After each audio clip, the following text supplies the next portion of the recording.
The reason that I'm running now, I've never run for political office before, is because I'm very concerned about the economic crisis in this country and in the state of Ohio. We were talking earlier about the city of Dayton, but if we talk about Ohio, we have an almost 11% unemployment rate officially, more like 17% unofficially, and the biggest, most important issue to most Ohioans is the economy, is their jobs, their ability to keep their job, to save their home, to pay for their kids going to college, and it all comes down to jobs. And I don't believe that the program of the Republicans or the Democrats is speaking to this issue. We also still have the issue of health care. If you read the New York Times this morning, there's an article about the health care program of New York and about the tremendous costs that have come from not having a single-payer health care for all, Medicare for all kind of program. So I think it's really important that we not forget the health care issue as part of the general vision of the economic problems of the country.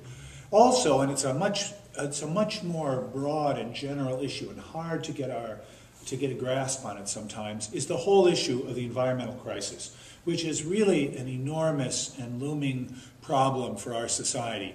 That is that we have created a system based on carbon fuels which is devastating the world's environment and which is causing this phenomenon of global warming and other related problems. And we have to address that. And the way we have to do it is by saying we're not going to use carbon fuels anymore. We're going to wean ourselves as a society from those, and that we're also going to not see nuclear energy as the alternative. The alternative is an environmentally sound policy around solar power, around hydrothermal sources, around those sorts of matters, those sorts of approaches.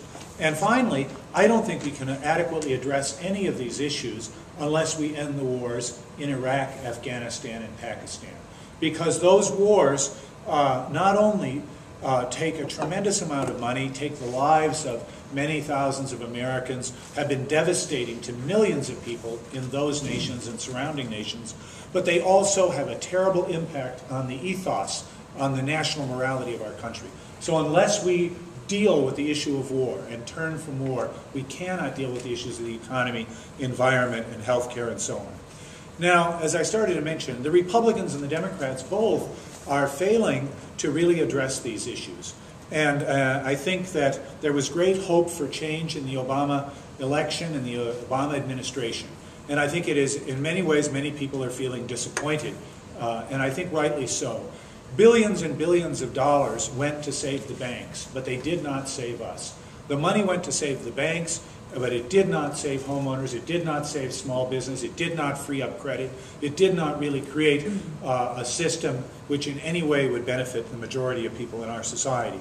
Similarly, with the salvation of the corporations, we went out and the country bought about half of General Motors, and yet the president says, well, we're not going to run it. Well, what do you mean? It's our money. We bought this company and we're not running it. Why not? I mean, it's our money. Why don't we make decisions about what we want to do with this tremendous resources? We could begin to create the green economy with the way we've taken over that corporation. And I think that, of course, they saved General Motors, they saved some of these other auto companies, but they didn't necessarily save them for workers. Some of the plants continued to close. We continue to have employers coming and asking for givebacks from workers in wages, in health benefits, and in working conditions.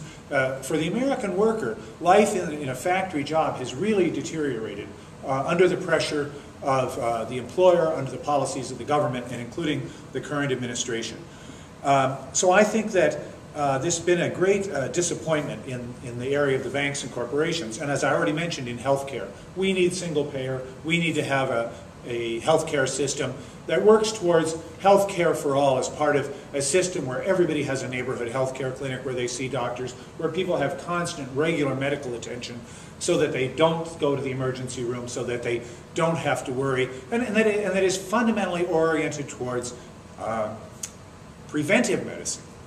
That is, we should be keeping people from getting sick, not treating people for sickness. We should be addressing the national campaign on obesity, one that would really change the American culture around issues of diet and exercise and health and so on. Now, if we look at this, the problems I've laid out, both the problems of the economy and the problems of politics, The center of the problem is the corporation. It is the corporation as an institution in American society. The corporation dominates our economic life. It is the central institution of the United States. And I want you to think of what a corporation means. Imagine a meeting no larger than this. The table, all older white men, maybe with one African American and one woman present. It is a board meeting of a big corporation. And that big corporation can decide to close a factory in Dayton, to close a factory in some part of northern Ohio in Cleveland. It can decide to close a facility like the facility in Wilmington, where we saw the DHL close. When that group of people makes that decision and they vote, they can suddenly destroy, for example, let's take Wilmington. 8,000 people lost their jobs in Wilmington. But you have to always think, we're not just talking about 8,000 people, we're talking about the 40,000 people that those 8,000 people help to support and take care of. And you have to think of what that really means. There's a little puzzles I've seen that are made of wood, and they're held together by a little piece of wood that goes in the top. Sometimes they're round or square, and if you pull out the one piece, the whole thing disintegrates. And if you think about this factory as that kind of a puzzle, it's capital, it's money that has kept that place together. And without the financing, it begins to break apart. And what breaks apart in the factory? You lose the factory workers, people who know how to make that factory go, who've gone there every day of their lives, they produce the products, and they are people who could really, who really make the fundamental contribution. The wealth of our society is produced by people who work in factories and offices, driving trucks, working on trains, in mines. What happens when that capital goes is those people lose their jobs. The skilled workers, usually because of the patriarchy of our society, usually white men, the racial and racism and patriarchy inherent in the system of our society, these skilled workers, tool and die, machinists and so on, these are highly skilled jobs. They're what make a factory really hang together. If you pull that pin, you lose those people. You lose the accountants. You lose the clerical staff and the secretaries. And that's what happens. Every time when that little board meets of 10 or 20 men meet in a room, vote to close that plant. They have voted to destroy that economic institution which might have made our society stronger.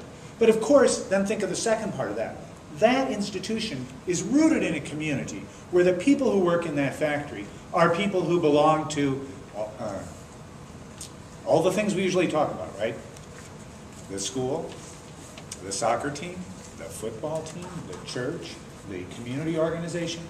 You pull that pin out of that wooden puzzle that falls apart, out of that factory that falls apart, you also pull the pin on all those people in that society whose lives were held together by the fact that they had a job and they knew they could go to that soccer game, they could buy the uniform, the soccer team would be there.